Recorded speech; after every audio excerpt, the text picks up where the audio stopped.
Welcome to Humanifesto.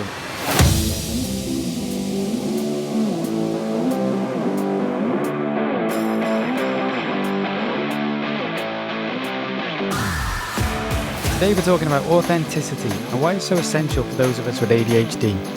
We're going to be talking about why authenticity matters, barriers and societal expectations, and simple steps you can take today towards a more authentic life. This is episode 1, and it's called Why Bother? This is the podcast where we're rewriting the story of ADHD together. I'm your host, Matt Jones, and I know firsthand just how messy, magical, and meaningful life can be when you have ADHD. We don't just talk about the struggles, we uncover the superpowers. Each week, we'll explore how to live boldly, align with your values, and turn your ADHD challenges into opportunities for growth and success. So whether you're looking for inspiration, actionable strategies, or stories that feel like they were pulled straight out of your own life, you've come to the right place. Today, we're diving into why being ourselves is important, the challenges you can expect to face if you don't, and how everything changes when you do. Ready to embrace your authenticity? All right, let's get started. In today's world of social media and fake news, it's not always easy to tell who's being real. In this episode, we're asking, is authenticity the key to a fulfilled life? We'll be diving into what living authentically actually is, what gets in the way, and what you can do to bring more authenticity to your life. So let me start with a question. Do you ever hide who you truly are or pretend to be someone else just to fit in or feel included? Ugh, it's exhausting. So today I want to explore why that happens and how we can break free from it. So I'll tell you a story. One quiet Sunday morning, my girlfriend, she's now my wife, but girlfriend at the time, asked me over breakfast, is everything all right?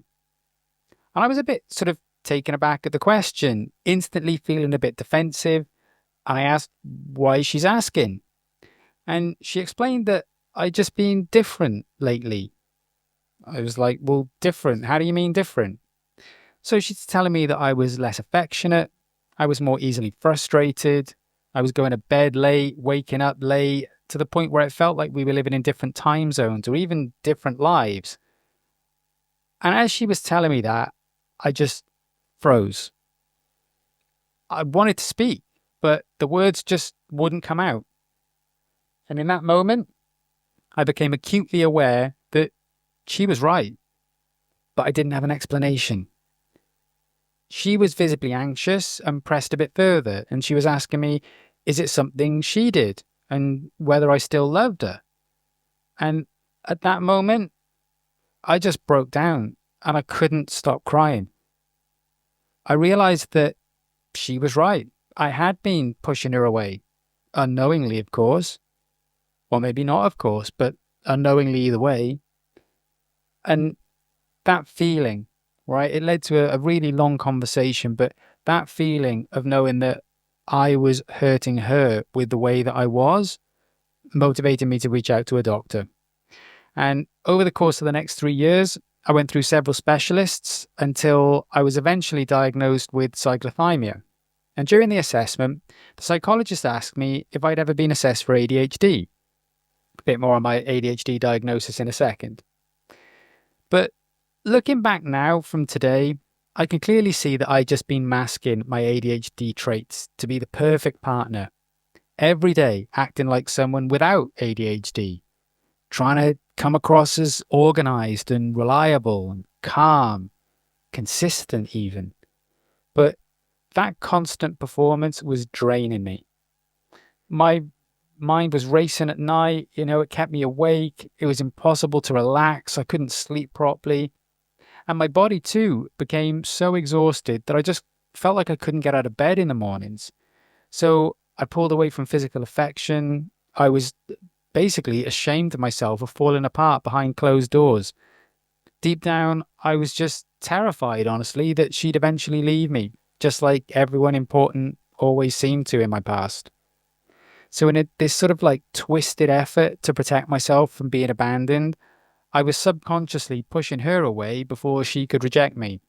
And just as a side note, I didn't figure this out on my own. It was therapy and other things that helped me to figure this out. So if you're listening to this thinking, God, he's got some amazing insight, Trust me, at the time, I didn't have this insight at all. But just going back to the story, the diagnosis and the treatment was a turning point for me because I'd learned how differently my ADHD brain functioned. And with support of my wife and therapists and other people in my life, I discovered strategies that actually worked with my brain rather than against it. I started prioritizing sleep, managing my emotions more effectively, and letting go of the need to appear perfect. I'm sure you've all heard the stat about, the average ADHD person receives up to 20,000 more criticisms by the time they're 18 years old. We're hardwired to try and avoid that and to put on this front because, frankly, all those criticisms and judgments are painful and we're trying to avoid it. So we try to appear perfect, or perhaps more accurately, we try to appear neurotypical. And look, I get it. That was me for the first 41 and a half years of my life, give or take. Okay, so I get it. And if you're in that place, this isn't me judging or criticizing you, because trust me, I've been there. But what I'm getting at with this is that trying to come across in the way that neurotypicals think and behave and so on takes so much energy and effort on our part that it then starts to hinder all the other amazing gifts and qualities and skills that we have because of the fact that our brains are ADHD. So I'll come back to that in a second, but just to wrap up this story, you're probably all used to tangents too, I would imagine. But the point being is that when I let go of that need to try and appear as somebody that I wasn't, we actually grew closer rather than drifting apart as I was scared of from the outset. And through this journey, we both come to understand each other better. We've healed together because, everybody has baggage. I don't care whether you're neurodivergent, neurotypical, or anywhere in between or either side. We all grow up with challenges and difficulties, and we all bring baggage to our relationship as adults. But if anything, the process that I started going through sort of opened the door for both of us to go on this sort of dual journey together where we're both learning more about what makes us tick, what makes us who we are. And to do that together really was a super connecting experience. So today, me and my girlfriend, now my wife, are more connected and in love than we've ever been before. And I promise you, that was an absolute turning point for me. And one of the motivations behind me doing this podcast is because I want to help you find yours too. So let's jump into what living authentically actually means. So authenticity is about aligning your actions with your values, beliefs, and identity. But I think it was put brilliantly by Brené Brown. If you haven't heard any of her stuff or watched any of her videos on YouTube or Netflix or whatever, I highly, highly recommend all of Brené's work. She's absolutely fantastic. And she put it like this: authenticity is the daily practice of letting go of who we think we're supposed to be and embracing who we are. Now that landed and resonated so hard with me. The daily practice of letting go of who we think we're supposed to be and embracing who we actually are. So that begs another question. Who are people with ADHD? Or maybe a better question is, how are people with ADHD? Well, if you have ADHD or someone in your life does, and that's what brought you here, you'll know. People with ADHD, we can be impulsive, disorganized, easily distracted, emotionally intense. And I think one of the reasons it's hard to be authentic is because to be authentic, first we have to be vulnerable. And that's scary. But let's get a bit more comfort from Brené, where she said, vulnerability is the birthplace of love, belonging, joy, courage, empathy, and creativity. Right? Now, I don't want to labor the point, but I am going to go through this a little bit, right? If you want to be in a loving relationship, and I don't just mean romantic love, I mean any type of love, friends, colleagues, whatever. How are you supposed to truly love if you can't truly connect? And the only way that you're going to be able to truly connect is by showing each other who you really are. And that doesn't just mean your Instagram version of life. That means who you are on the inside. Your shames, your embarrassments, your disappointments, all of the things along with all the positive stuff that collectively make you you. That sense of belonging, right? I was talking at the very top of the show about feeling like you don't quite fit in and masking and pretending. How are you ever going to feel like you belong somewhere if you can't totally be yourself? Joy. How many of you have had this experience? I know it can't just be me. How many of you have had this experience where you've been super excited about something, but because other people around you aren't so excited about that or don't think it's something to be excited about, you hide it? Again, why do we feel the need to do that? Well, it's acceptance, right? We're all hardwired for social connection as human beings. We're social animals. So if you find yourself in a position where you're having to hide positives, it's not just the negatives, they can be equally damaging and equally difficult to deal with. Courage, I think, is an obvious one. How can you be courageous if you can't be vulnerable? Empathy. Empathy is about meeting people where they are and about experiencing their emotions and their experiences from a first-hand perspective, not through our own lens of judgment or, what we think is good or bad or difficult or easy or whatever it may be. Empathy is about meeting people where they are and accepting the version of the story that they're telling us as being true for them. And then lastly, in her quote, creativity. She talked in her Netflix special, I think, where she was talking about how can you possibly be creative without vulnerability? Because if you're creating, by definition, you're creating something new, right? You're bringing something into the world that didn't exist before you created it. And if you're going to create something new, there's going to be the risk that some people will judge it, criticize it, not like it, shoot it down or whatever. Of course, there's also the possibility that they'll celebrate it, love it, really get on board, and so on and so forth. But the point being is that vulnerability is an unbelievable strength, and I would argue an essential strength for a sort of successful life. And just for clarity, when I'm talking about a successful life, I'm not talking about huge bank accounts, big houses, flash cars, although absolutely it can be that. But I'm talking about a successful life in the context of living life on your own terms. So if you want to do that, and if you're going to have any chance at doing that, you need to learn how to be vulnerable. And I can appreciate from my own experience, I would imagine from lots of your experiences too, being vulnerable is really difficult. When we get criticized and judged far more frequently than neurotypical people do, think about the additional courage and bravery it takes to step out there and to put ourselves out there to potentially be judged and criticized again. Now, this isn't me saying it's easy for everybody else. Of course, it's challenging for everybody. But I do think that those of us with ADHD, it can be even more challenging. So Brené's work on authenticity and vulnerability literally changed my life. She emphasizes that living authentically requires courage and self-compassion, especially for individuals who feel different or misunderstood.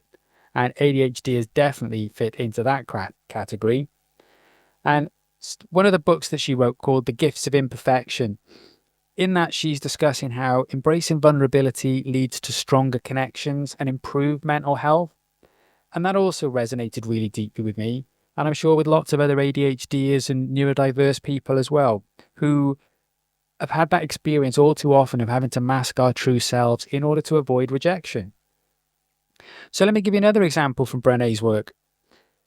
Her research revealed that authenticity fosters resilience, and that's a key asset for navigating the challenges associated with ADHD, where she said, cultivating the courage to be imperfect, to set boundaries, and to allow ourselves to be vulnerable, that's the key. So what about the link between authenticity and mental health? Well, I think we can all understand that living authentically improves self-esteem. It reduces anxiety and fosters emotional well-being.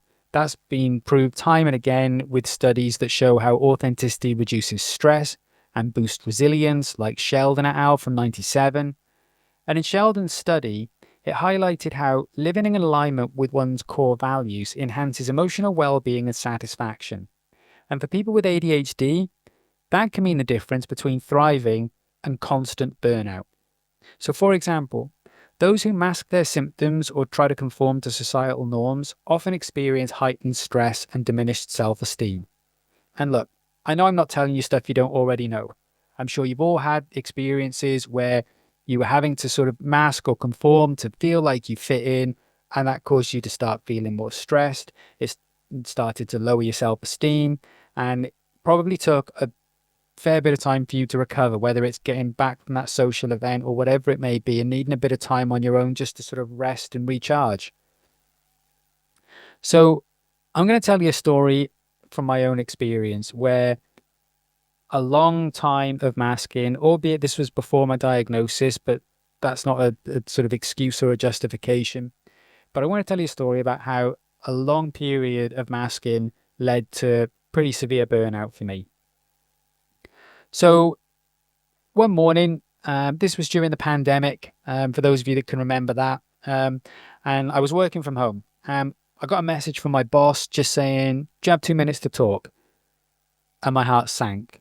You know, that tap on the shoulder, "Can we have a chat in the office" moment? Oh God, it's got to be something bad. Cue rumination, catastrophizing, etc. I had no idea what he wanted, but he's my boss, so I called him. And we went through the usual small talk. He asked how I'm doing. I said, "I'm good, thanks. And you?" Putting on my best sort of cheerful voice. And then he asked me a question that literally changed my life, or at least changed the direction of my life. Because after I said, "Yeah, I'm good, thanks. How are you?" Then he said to me, "Are you sure? You haven't seemed like yourself lately. You sure everything's okay?" And again, just like that conversation with Laura, I froze because I didn't expect that at all. I'd never had a boss who genuinely cared about me as a person. That's not to say I haven't had nice bosses in the past, but when they're asking how I'm doing, they're thinking more from what they need from me. Whereas this was from a real, genuine place of caring. And I tried to find the right words to deny it and just sort of carry on with it. Yeah, I'm fine. But for some reason, and I can't even articulate the reason to you now, years later, but in that moment, I just couldn't hold it in anymore. I broke down, started crying. And I mean, really broke down, sobbing like a little kid. You know, like when you've seen kids when they're crying so hard and they're doing that sort of slow walk and they can't get their words out and all that. Like that was me in this moment, like just sniffling, snot dripping. It was awful. And he's looking at me because this was a video call on Teams, right? And he's like, "Look, okay, I think we need to just take a minute. Why don't you take the rest of the day and I will call you tomorrow." And he was like, "Look, don't worry about the rest of the day. Get some sleep. Doesn't matter what time you wake up, all right? But give me a call tomorrow because I'd like us to carry on the conversation. But I don't think you're in a place where you want to be having this conversation right now, or am I wrong?" And I said, "No, you're not wrong at all." So he said, "Okay." And it dawned on me that it was the same reaction I had on that Sunday morning with Laura when she'd asked a similar question. But this time I wasn't trying to be the perfect partner. This time it was about me trying to be the perfect employee. And frankly, folks, it had completely broken me. I'd been working crazy hours, putting in twice the effort just to keep up. I'd go out of my way to make sure no one could see the real me. The me who was constantly forgetting things, struggling to focus, feeling like I was constantly drowning in work, could never seem to get on top of my to-do list. Every time I ticked some things off, even more things found their way onto the list. And it was the me who was terrified as being seen as lazy or incompetent because I knew in my heart that I wasn't. I knew how hard I was working, but I just felt like I couldn't keep up. And all that masking and pretending, it wore me down to the point of exhaustion. I didn't even realize how bad it had gotten until that moment on the phone with my boss, Greg. So if you ever listened to this episode, Greg, you literally changed my life. I know I've told you that in person, but I'm telling you now again. And during that time while I was off, I had 3 months, by the way, of time off work. And I saw multiple doctors. And eventually I had to go for a private diagnosis because of the wait times on the NHS. And just as a quick aside, I don't want that to seem flashy or whatever. Something that I talk about with Laura and my parents and friends and stuff quite often when the subject of mental health comes up is how fortunate I was that I was able to afford to go for a private diagnosis and not wait for, 6 months, 9 months, whatever the wait time currently was at the NHS at the time. So if any of you are in that process at the moment where you're waiting for an assessment, or you've had an assessment, weren't happy with the outcome, so you're waiting for a second opinion or a referral or whatever, I really understand what that experience is like. But please don't give up, because you will find the answers eventually, even if it takes longer than you want it to. And believe me, it's worth it. So just going back to the story, after I got my diagnosis, I was nearly 41. So after 40 years of feeling like something was wrong with me, I finally had an explanation. It wasn't I was lazy or stupid or broken. It was just that my brain was wired differently. Most people's brains, neurotypical brains, run on Windows. Mine runs on Mac OS. That's not a problem. And that's not me suggesting that ADHD brains are better than neurotypicals or vice versa. Think about it like this. I always use this analogy. When people ask, what's the best phone to get? Should I get an iPhone? Should I get a Google phone? Should I get a Windows phone? Should I get a Galaxy? Look, all phones these days are great, right? If any of you can remember mobile phones when they first started, 3210s and Motorola StarTACs and whatever, right? The phones that we got today are awesome. So the only question isn't about what's the best phone, it's about what's the best phone for you, right? And our brains, as ADHDers, are wired a little bit differently. So that means there's some things that our brains don't do as well as neurotypical brains. But it also means there are things that our brains do better than neurotypical brains. So in future episodes, we're going to come back to this point, but I thought it was just worth pointing out at this stage of the episode that difference in wiring is not a problem if we learn how to work with it as opposed to against it. But when we're masking and we're trying to put on an act of being somebody that we're not, that is us going against our wiring and trying to force our Mac to operate like a Windows system. So the diagnosis, just going back to this story, and I hope you don't mind the tangents. I will definitely be going on lots of those throughout the episodes in this podcast. But anyway, the diagnosis kind of changed everything for me, really, because it gave me permission to stop punishing myself and for not feeling guilty about not being perfect, and to start understanding how my mind actually works. And with treatment and support, I learned how to manage my time more effectively, set boundaries with other people and relationships in my life, and most importantly, ask for help when I need it. So something I want to just share very quickly is that when I came back after my diagnosis, I work in learning and development, and I had a team of people that I managed at the time, and I felt guilty. I mean, really guilty, feeling like I'd put them under so much pressure, right? Needing all that time off to recover meant that I was off work for 3 months and they all had to pick up the slack and pick up my work and share it out amongst themselves and find ways of getting it done without me there to be able to support them. Now, I wasn't doing it from selfish or for selfish reasons or from a selfish place. There were things that I was hanging on to and I was overloading myself because I didn't want to put too much pressure on them. I knew they were already working super hard and working extra hours and so on. I didn't want to add to that burden. But actually, by trying to help them, really what I did was let them down. And so when I came back to work, I was really open with them, explained about the diagnosis I just had, explained about the mistakes I felt I'd made in terms of letting them down and so on. And you know what? Without exception, every single one of them said to me, that's the first stupid thing you've said. it's not about letting us down. We all feel guilty that you were suffering and struggling without asking for help. And again, it comes back to the masking, folks. Asking for help shows that we're struggling, and that's vulnerability. And I was so scared to do that I kept it all inside, and it damaged me and affected me negatively, and it had negative impact on my team too.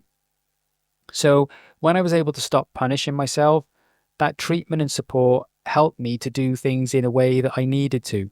And I was able to stop hiding and was able to start being honest with myself and with the people around me. And actually, surprisingly to me at the time, maybe it's not surprising for you guys listening, but it didn't make me look weak or incapable. In fact, my boss, my colleagues actually respected me more for it. And we built stronger relationships because I was finally being me. And today, my work life couldn't be more different. I've got to a place where I'm not having to be perfect, not having to pretend anymore. I show up as myself, and that's more than enough for me and for others. So I really believe that embracing our authentic selves is a way of reducing rejection sensitivity. We'll talk about rejection sensitivity. Let me get my words out. We'll talk about rejection sensitivity dysphoria on future episodes, but I'm sure a lot of you already know what that is. But we can reduce that sensitivity and find greater emotional resilience as authenticity allows us to focus on our unique strengths rather than the perceived shortcomings. And I say perceived because oftentimes that's the case. Sure, there are some shortcomings, but a lot of them are magnified and amplified in our minds compared to how they perceived or sort of presented in the outside world. But then on the other hand, inauthenticity, that depletes our energy, leaving us with more to do and less to do it with. So think about this example. You're in a situation where you feel like you need to mask at work, at school, in a particular relationship, with your in-laws, whatever it may be. And that takes a lot of effort and energy. It takes focus and concentration to keep the mask up. But then at the same time, that then leaves less energy, less focus, less concentration for whatever it is you're actually doing at the time. And ultimately, I think when you're focusing on masking, and by the way, I use the word focus here a little bit loosely because it's not necessarily a conscious thing that we decide to do. It's like an autopilot, isn't it? You know, you just find yourself in a particular situation and the barriers come up or the walls go up or the personality change happens. And I'm not saying personality change like you're trying to be somebody else or be somebody different, but you're adjusting, you're adapting in real time because however old you are, if you have ADHD, likely you've been doing this your whole life. So you're going to be good at it after all these years of practice, right? So I want to give you about a little personal perspective. So when I came back to work, not only did my relationship with my colleagues improve, but also my relationships outside of work improved too, specifically with my wife, but also with family and friends and so on. So little things, right? Like something Laura understands now is that sometimes if I've had a really stressful week or really difficult day, sometimes I'm going to stay up later because I need that time to just decompress and I need that to be alone time. So us watching an episode on Netflix or something together or, you know, playing a game, whatever, that doesn't work for me. I need that time to be able to just disconnect from the world and just reset myself. And now Laura understands that's not me avoiding her or that there's an issue between the two of us. She knows that when I do that, it just means I've had a stressful day or I'm going through something difficult. And then she's able to adapt herself to be able to provide that kind of support that I need, as opposed to adding pressure on me by expecting me to spend more time with her, which was a mistake both of us were making in the past. So that allowed me to improve my habits, my routines, and focus more on my well-being. So I was able to put structure into my day. And I tell you what, the way that impacted my mood, my thoughts, my capacity for doing things, it was immense. And look, I get it, right? Structure, oh God, whatever. Sure, that's one of the ironies or the sort of oddities of having ADHD. Our brains are repulsed by structure and routine. We like novelty, right? We like variety. We like it new, shiny, different.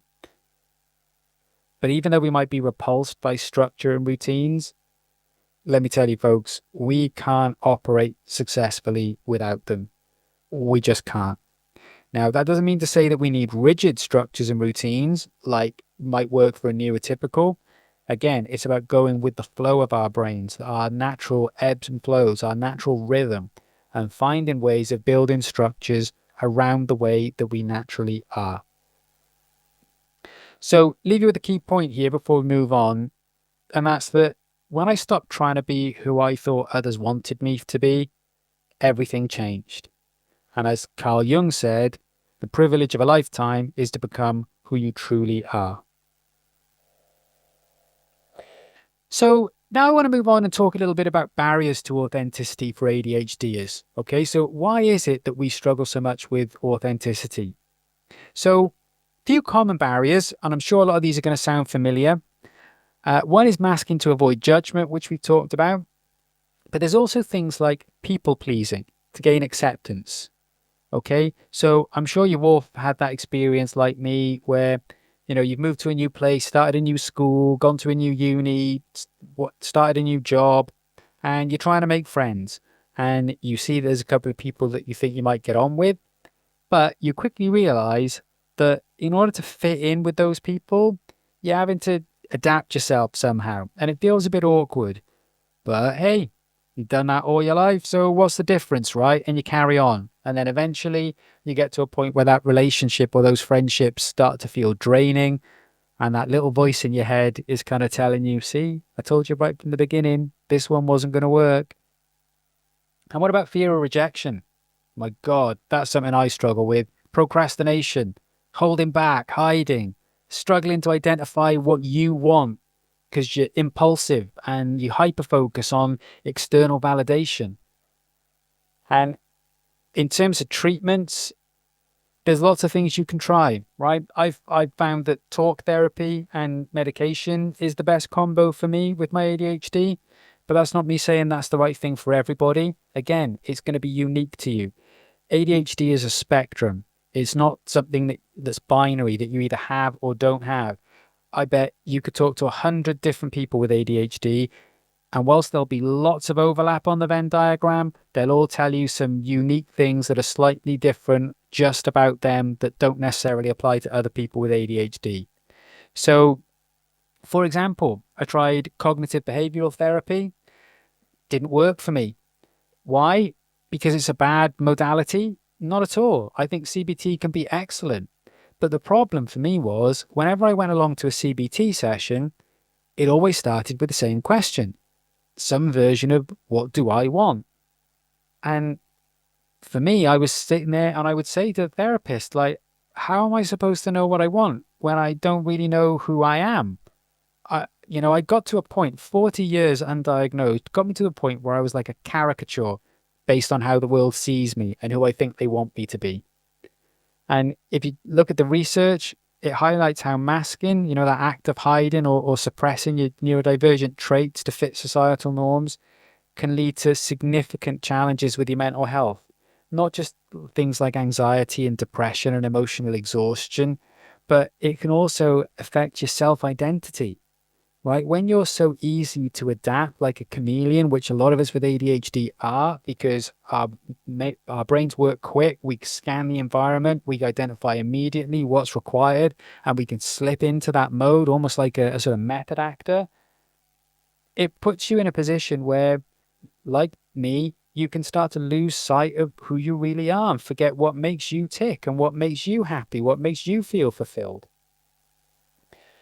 So, if I think back now, looking at that Sunday morning conversation with Laura and the long bit of time I needed off work and so on, it turns out that in a study, which I'll share with you now, they found that individuals who masked frequently reported higher levels of social fatigue and a diminished sense of self. And the case studies revealed how prolonged masking often results in identity confusion as individuals lose touch with their authentic selves. And for those of us with ADHD, the psychological toll can exacerbate struggles with things like rejection sensitivity and imposter syndrome, which further entrenches feelings of inadequacy and burnout. And this is super, super important to understand. The experience causes it to become a self-fulfilling prophecy, right? It's a downward spiral that gets steeper every single time. So now I want to talk just briefly about societal expectations versus ADHD authenticity. So I'm sure it doesn't come as a surprise to most of you, but societal norms are mostly neurotypical, and neurotypical standards make it harder for ADHDers to feel authentic. And that's not a criticism of neurotypicals. They make up the majority of our global population. So naturally, society is going to be built around the majority. Think about how we vote people into government and how we vote for policy reform and so on. Everything is based on majority. And if the majority of people voting and participating in these processes are neurotypical, it only stands to reason that neurotypical standards are going to play out around us. But it gets exhausting for us because it's about how we need to act at home, at school or work. You know, I remember teachers all the way through school telling me that I need to take notes or I won't remember anything, right? Well, another quick story for you. So I started working a job at an insurance company, and in that job, there was a 4-week induction process, right? Where you were classroom trained 9 to 5 for 4 weeks. And each week, Tony, who's now a good friend of mine, he was the lead trainer, and what he would do is he would have like a one-to-one catch-up with everybody each week just to see how you're doing, how you're getting on with your tests and assessments, how you're understanding stuff, settling in, and so on. Just a bit of a check-in. And I remember in the 3rd week, I went in for my one-to-one with him, and I sat down, and he just looks at me, and then he starts smirking. And I'm like, and bear in mind, he's a pretty sarcastic guy, right? So that wasn't out of the ordinary. But as he's smirking at me, I'm like, what's funny? And he's like, I just don't get it. I said, don't get what? And he's like, we've been here for 3 weeks. He said, I've been a trainer in this company for nearly 15 years. And he said, I don't get it. I was like, what don't you get? And he said, you come in every day, you sit down, I haven't seen you write a single note yet. You're the first to answer any question when somebody asks a question to the group. We give you sometimes 2 assessments a week, sometimes 1 assessment a week. We give you 30 to 45 minutes to complete the assessment. You've completed all of them in less than 10 minutes. You've had 100% in every assessment. I just don't understand how you do that.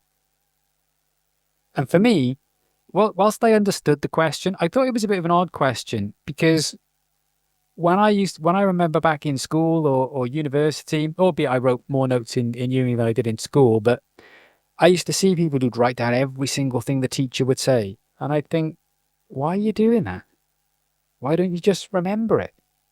And honestly, the best explanation I could give Tony was, look, mate, if I'm sitting there writing the notes, my focus is on my notes, not on what you're saying.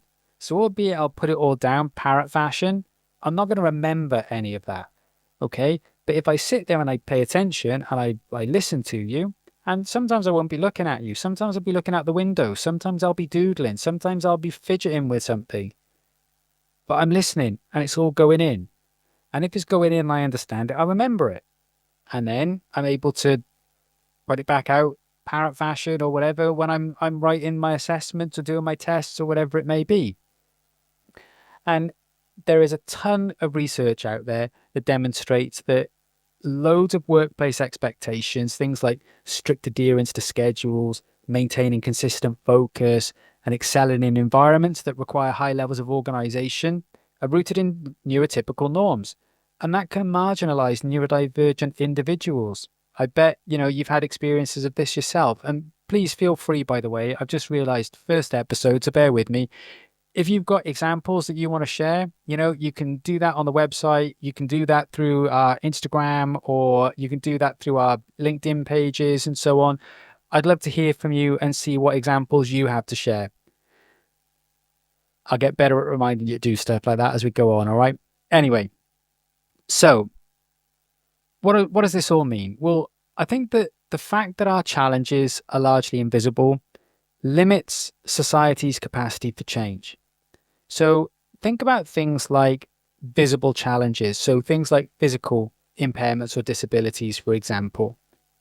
Because they're more obvious to people, it means that people are more likely to advocate for those things. If you were walking down the street and every day when you go into the coffee shop, you see somebody on crutches or a wheelchair or something who's struggling to access the premises, how long are you going to see that before you turn around and say to somebody that works at that coffee shop, hey guys, like, it's a nightmare for some of your customers to get in. Why don't you put some sort of ramp or sloped step or something to make it easier for them to get in? Why do they have to struggle like this every day?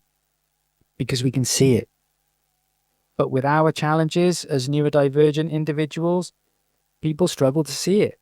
So unfortunately, we don't get the same advocacy around society to actually put things in place and to make changes that are going to make things a little bit more easy and manageable for us. And for those of us that got ADHD, these expectations, they often lead to chronic stress, masking behaviors, and like a diminished sense of authenticity. And that's that spiral I was talking about earlier, right? Again, when you don't get the accommodations or the adjustments or the help or support, or even just the acknowledgement and understanding and validation that we're looking for, that our challenges are actually challenges, it causes us stress. The stress is uncomfortable, so we mask more to try and avoid being criticized or judged again and try and reduce the stress, but then the masking itself causes stress. And all the while, we're moving away from authenticity rather than towards it. And it can be big things, it can be little things. Like, what about the pressure to sit still or avoid impulsive communication during meetings? That, for me, that feels stifling and unnatural. If I got a thought, I want to share it there and then. If I don't, I'm going to forget it. But also, all of this stuff contributes to emotional exhaustion and general feelings of inadequacy. Now, I don't know whether you guys have seen this. I'm sure some of you have, because it was on like every social media platform that I'm on. But there was a video of a kid that was watching well, in fact, it was a side-by-side video, right? So this kid was asked to sit in a room and they played him a video.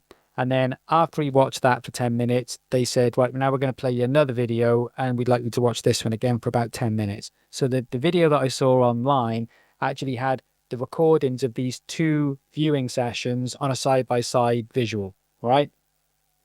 And the video on the left, he's watching a maths video. And the video on the right, he's watching something from Star Wars. And the maths video, you see him, I mean, it's on a slightly sped up pace, but within like minute and a half, 2 minutes, he's swinging his legs and tapping the table, and then he's twisting back and forth in his chair, and then he's looking out the window, and then he's spinning around in his chair and so on, right? Like just seemingly hyperactive, you know, that sort of stereotypical ADHD personality, hyperactive boy bouncing off the walls. Yet at the same time, watching Star Wars, he didn't move a muscle. He just sat there engrossed. Because the point being is that for us, we've got an interest-based nervous system. So put us in front of something we're not interested in, and our mind's going to wander because it's craving the dopamine and it's going to look for it anywhere it possibly can.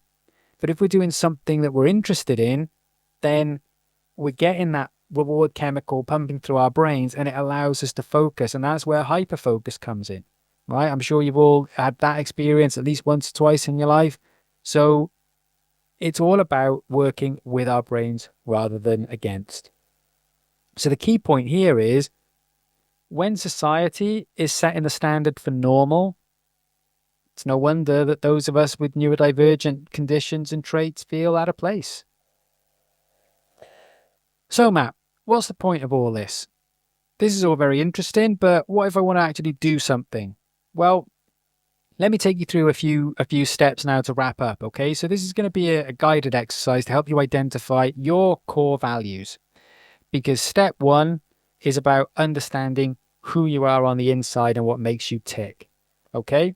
Now, if you want to get the accompanying workbook, we've got those in 2 versions. So you can either have the individual one and work through that by yourself, or we've got the trusted partner one. So if you want to work with your partner, friend, work colleague, or whoever it may be, then you can do that in the same way. There'll be very similar exercises, but one is designed for you to work it through individually, and the other is designed to be more conversational with somebody that you trust. Okay. There's also information in the show notes about this. So if you don't want to, if you're not a subscriber or you don't want to buy the workbook, then you can get the information for the basic structure of this in the show notes too. So, guided exercise to identify your core values. Point number 1. Ask yourself, what are 3 to 5 values that matter most to you? Okay, now these can be anything because it's about what are most important in your mind. There's no right or wrong answers, okay? So don't worry about what your parents think or partners or teachers or bosses or anything like that. This is about what you think or feel inside. So a few that make sense for me are things like honesty, fairness, freedom, okay? But it could be connection, it could be family, it could be anything you want, okay? So note down 3 to 5 values that matter most to you. Because if you have a look at the research on this, it does emphasize the importance of values alignments for well-being. So if you have a look at something like Seligman's PERMA model is a really, really good example of that. And that was developed by Martin Seligman, and he identified 5 key elements of well-being. So positive emotion, number 1, engagement, number 2, relationships, number 3, meaning, number 4, and achievement, number 5. And for those of us with ADHD, aligning with these components can foster authenticity and resilience. So think about it. Positive emotion. Well, authentic living encourages joy and reduces stress by embracing who you really are. Engagement. ADHDers, we often excel when we're fully immersed in activities that we love, and authenticity helps identify and prioritize these types of passions. Relationships. Well, being authentic strengthens connections with others, and that creates supportive, meaningful bonds with other people in our life. Meaning. Living authentically aligns your actions with a sense of purpose, and that's going to enhance your life satisfaction. And then lastly, achievement. Well, authenticity helps set and achieve goals that reflect our personal values, and that's going to boost our self-esteem and our sense of fulfillment. So by focusing on these elements in the PERMA model, ADHDers can create a life that feels both authentic and rewarding because it improves our mental health and our overall well-being. Okay, so you've got your 3 to 5 values that you've written down, core values. So step 2 is about acknowledging strengths and challenges. So I want you to write down a line through the middle of your page or your device, and then I want you to note down ADHD strengths, like creativity, resilience, and so on. And I want you to note down challenges like organization, time management, etc. Okay? The key point here is you're not defined by your challenges because your strengths will always tell a bigger story. But the difference is when we try to manage our weaknesses as opposed to leveraging our strengths, that's when we get into a bit of a spot of bother. I saw a great quote the other day on Facebook, I think. How old am I still using Facebook? But I think it was from Deepak Chopra. And he said, if you've got a kid who excels at tennis and struggles with maths, most parents would hire a maths tutor. I would rather hire a tennis coach. And I think that sums it up pretty nicely. So we've got our core values, okay? You're listing out now your ADHD strengths and challenges. And then step 3 is about overcoming fear and limiting beliefs. So I want you to note down a few things that you find scary. Fear of judgment, failure, not being good enough, fear of success even, fear of being called out, fear of feeling different. Again, these are unique to you, all right? There's no right or wrong answers. So just take a few moments and note down a few things that you find fearful or scary. And then what we're going to do is we're going to go through an exercise where we reframe these negative thoughts, okay? And ironically, this is a CBT technique. So even though I didn't find it the best modality for therapy, there's still some really positive elements that I can get from it. So if you're interested in CBT, I would definitely encourage you to look into it. That's not me trying to shy you away from that, all right? So the idea here is we're going to reframe your negative thoughts and practice a bit of self-compassion. So we're going to take a challenge and reframe it as a potential strength. So for example, you might write down one of your challenges is distractibility. How on earth could that be a strength? Well, being distractible is the ability to notice details that other people overlook, or it gives you the flexibility to shift attention to new opportunities or information that other people might miss. Impulsivity may be a challenge for you. How can that be a strength? Well, impulsivity allows you to make quick decisions under pressure. It allows you to be unfiltered when you're doing something creative, and often allows you to come up with quick, spontaneous ideas. Maybe you've written down a challenge of difficulty with time management. Well, sure, that can be a challenge, but also, on the flip side, difficulty with time management can be an ability to thrive under deadlines when urgency increases our focus, when that impending deadline is there. Also, it gives us strong adaptability when schedules change unexpectedly. Maybe you've written down emotional sensitivity. Okay, that could be a challenge. That's certainly one that I experience regularly. But on the flip side, being emotionally sensitive means that you've got deep emotional insight, both into yourself and other people. And that enhances empathy and understanding of others. It can also be a really strong emotional drive for you to pursue goals that matter to you personally. So whatever your challenges are, I promise you there are flip sides and positive aspects to them. So take some time to go through your challenges and see how you can reframe them to be something more positive. And if you're struggling to think of something, ask someone who knows you, and most importantly, somebody that you trust, but someone who knows you, who you know will give you an honest answer. Because I tell you, they will perceive things and see things about you and your personality that you just don't see. And then step 4, I should say, in this process is setting boundaries. And it's important with boundaries to start small. This was something I really, really struggled with. I don't know if you guys have had this sort of experience where something's happening that you're not comfortable with. Maybe it's the way a conversation is going, or maybe it's a decision that's being made that affects you. And you get that sort of feeling in your gut, right? That discomfort that this isn't what you want, but you find ways of justifying not speaking up and hiding. So in order to get to a place of authenticity, we've got to be able to stop hiding and stop feeling like we need to mask ourselves.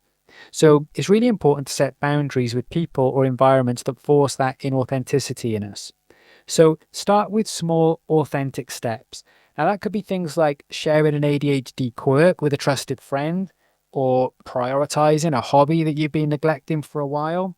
Doesn't matter what it is, but make it something that's easy to do. Now, I know I was banging on loads about Brené Brown at the start of this episode. I promise you, in other episodes, I'm going to be banging on about James Clear and Atomic Habits. It's one of my favorite books, one of the best books I've ever read. And one of the things he talks about a lot in that book, and his newsletter and his website and so on, and sort of public speaking engagements that he does, is the importance that when we're trying to start a new habit or restart an old habit, it's about making it so small, so easy, that it's more difficult to avoid it than it is to just do it. Okay?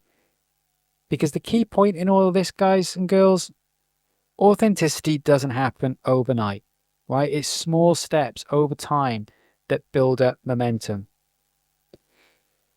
So, a few practical tips to leave you with then. We're almost at the end. So, if any of you are journalists like me and you like writing, then journal prompt that you can put in. What's one way I was authentic today? If you're into mindfulness, pay attention to moments when you feel most like yourself, and maybe note them down at the end of the day or in the moment when they happen.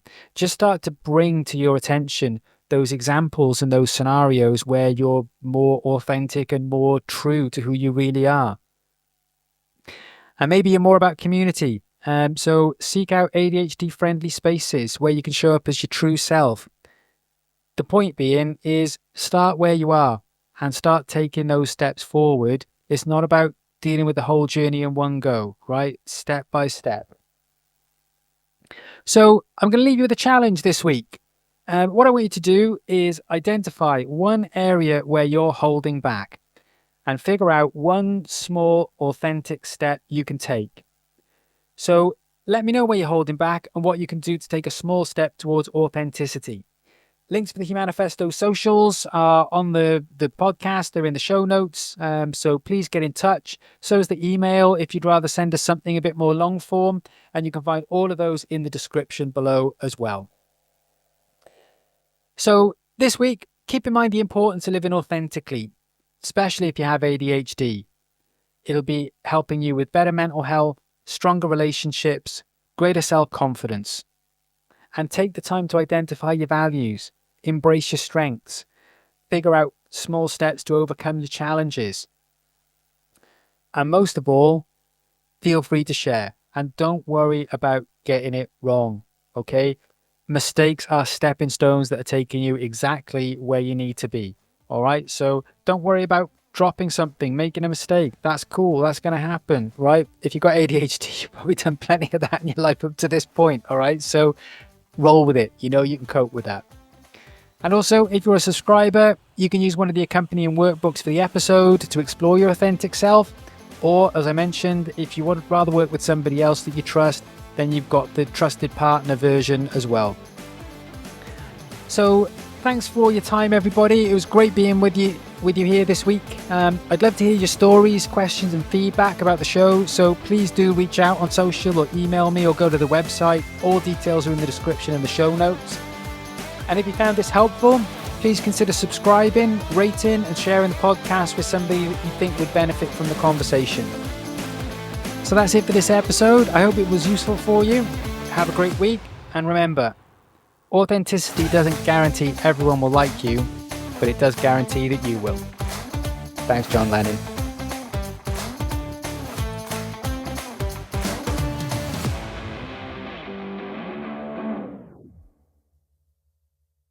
Welcome to the ADHD